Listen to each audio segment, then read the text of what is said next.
Hoje apresentamos ao presidente Lula oficial e compartilho com vocês os 11 pontos que mais nos chamaram a atenção na síntese que os colaboradores e voluntários trouxeram no relatório final da transição. Segue o fio. Número 1, vamos falar de educação. Nos últimos 3 anos, o número de crianças que não conseguem ler ou interpretar textos cresceu de 50% para 70%. O pior resultado em 10 anos. Cultura, 2.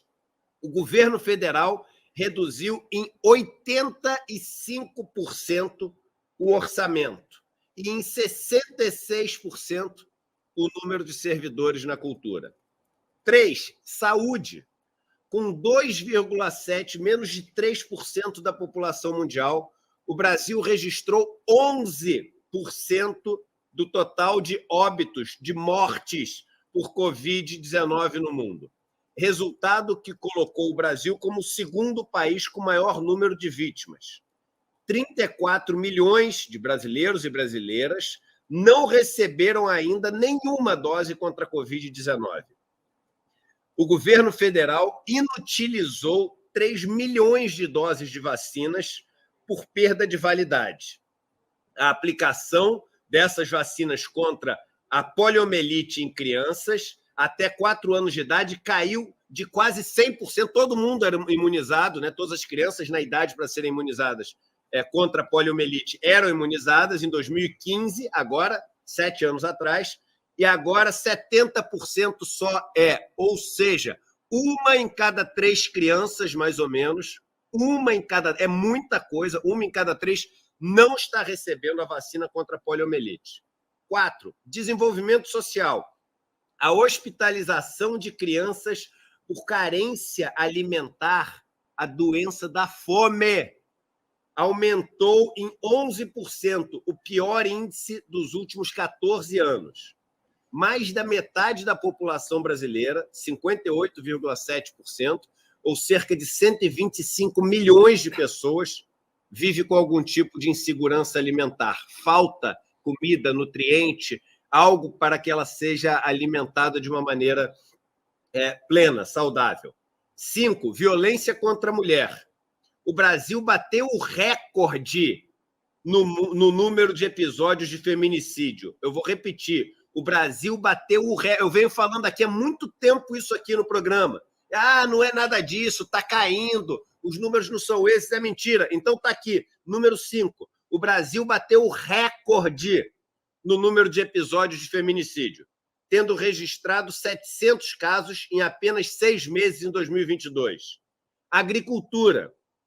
A Companhia Nacional de Abastecimento reduziu, pasmem, 95% os estoques reguladores de arroz, o que contribuiu para a elevação de 19,2% no preço. Ou seja, do estoque que tinha, dos sacos de arroz que tinham guardados, de cada 20 que tinham antes, hoje só tem 1. Isso quer reduzir 95%.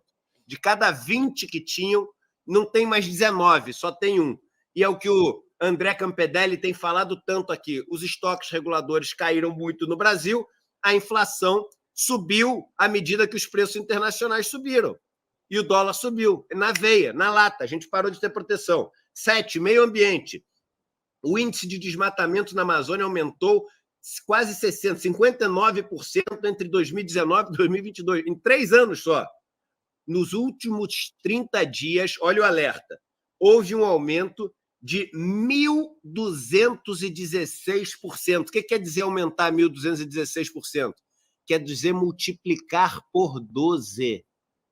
Quer dizer, na verdade, aumentar 1.200 quer dizer multiplicar por 13.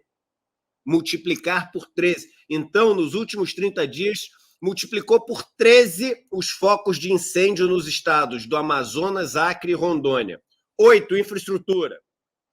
Da malha rodoviária federal com algum contrato de manutenção, 93,66%, ou seja, quase aquele 1 em cada 20, tem, 19 em cada 20 não tem. Tá? 19 em cada 20 não possuem serviço de prevenção e restauração de rodovias. sendo servidas apenas pelo famoso tapa-buraco, aquela enfeitada. 9, habitação. O governo federal zero as contratações da faixa 1, famílias com renda até R$ 1.800 do programa Casa Verde Amarela. Esse é o governo que não queria dar nada de auxílio emergencial, queria mandar as pessoas para casa durante 4 meses sem receber nada, depois quis dar R$ 200. É o governo que acabou com a farmácia popular, é o governo que acabou, a gente está vendo, com um programa que era o programa que permitia que pessoas que ganhavam até R$ 1.800, ou seja, a primeira renda, tivessem sua casa. Então, o alvo desse governo, foram os mais pobres do Brasil desde o começo. 10, transparência. Mais de um quarto dos pedidos, 26,5% dos pedidos de acesso à informação requisitados ao governo federal, com base na lei de acesso à informação, foram negados por decretação de sigilo, número 4 vezes superior à gestão federal anterior. É por isso que o Brasil tem cada dia mais piorado no ranking de corrupção mundial. A colocação está sendo cada vez pior e a gente tem mostrado isso aqui também, cada vez menos transparente. E, por fim, relações exteriores. O Brasil deve a cifra recorde de 5,5 bilhões em aportes obrigatórios juntos a organismos internacionais, dos quais, por exemplo, a ONU. O Brasil virou um mal pagador, o Brasil virou um caloteiro, o Brasil ficou um país com uma fama ruim em todos esses organismos que juntam todos os países para sentar na mesma mesa, seja a ONU, a OMS, enfim, você tem vários, né? E isso, é claro, atrapalha todo mundo, atrapalha quem tem empresa, atrapalha quem quer fazer negócio, atrapalha a diplomacia brasileira, atrapalha tudo. Então, gente, esses 11... Isso é o resumo, tá? O relatório, no final do post, ele dá o link para o relatório. Isso é o resumo. Quem quer acreditar que o Bolsonaro não deixou o país em terra arrasada, acredita, até porque é a época de acreditar em Papai Noel, é a época de acreditar em rena voadora, é a época de acreditar em um monte de coisa, entendeu? Mas é nesse nível. Acreditar que Bolsonaro e Guedes não deixaram o país terra arrasada mostra o seguinte: primeiro, meu irmão, tu vive na bolha da galera dos Jardins, do Leblon, da galera muito rica. Tu vive nessa bolha, porque o país está terra arrasada. O país está terra arrasada. Segundo, o alvo foram os mais pobres. O alvo dessa turma toda foi quem ganha muito pouco no país. Então, é um relatório muito contundente, mas é uma postagem muito contundente, e eu acho que as pessoas deviam, enfim, deixar cair essa ficha, sabe? A gente tem que conseguir chegar num mínimo consenso de que foi um desastre o governo do Bolsonaro. Hoje eu estava vendo, né, a Folha de São Paulo dando aquela aliviada também, dizendo que o Brasil retomou. Crescer, retomou porcaria nenhuma. Que vergonha, Folha de São Paulo. Que vergonha, entendeu? Retomada em risco. Em risco está o nosso país. Não é a retomada que está em risco. Existe agora a possibilidade da retomada, que não é nenhuma certeza. Mas o nosso país, ele está terra arrasada. E a economia também está terra arrasada. Agora, deixa eu só explicar uma coisa para vocês, Folha de São Paulo, que está servindo de moleque de recado para Faria Lima, que é isso que vocês têm feito, assim como o Estadão tem feito, a Globo tem feito, o SBT tem feito, todos têm feito. Moleque de recado para Faria Lima.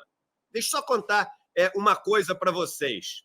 Depois de uma crise que como a pandemia, que parou o mundo, parou, não tinha uma pessoa nas ruas, ninguém prestava nenhum serviço.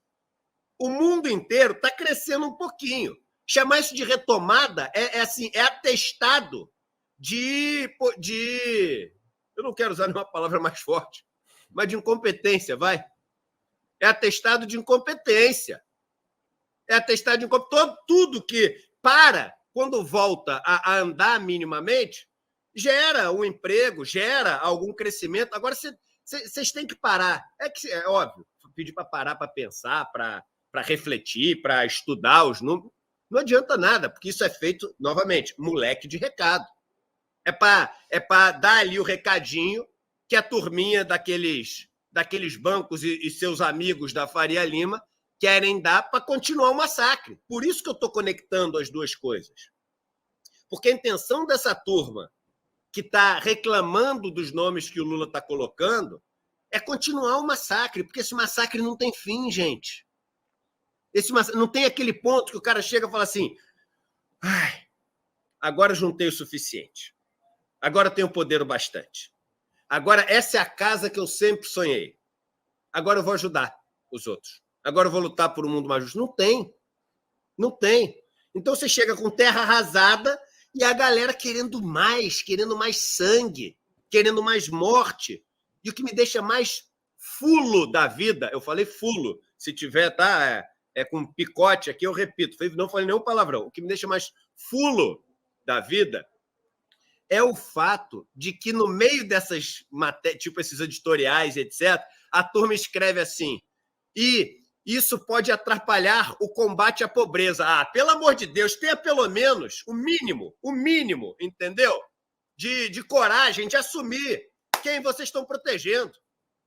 Agora quer dizer que quer proteger Guedes, quer proteger os privatistas, quer proteger os donos do capital, quer proteger os donos do agronegócio do Brasil, porque vocês estão preocupados com a pobreza.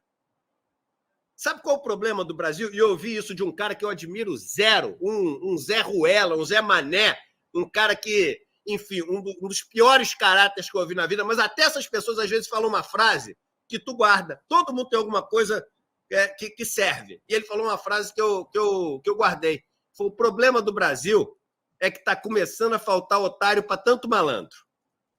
E é verdade, entendeu? Quem que os caras estão querendo convencer dizendo que eles estão preocupados com a pobreza, irmão?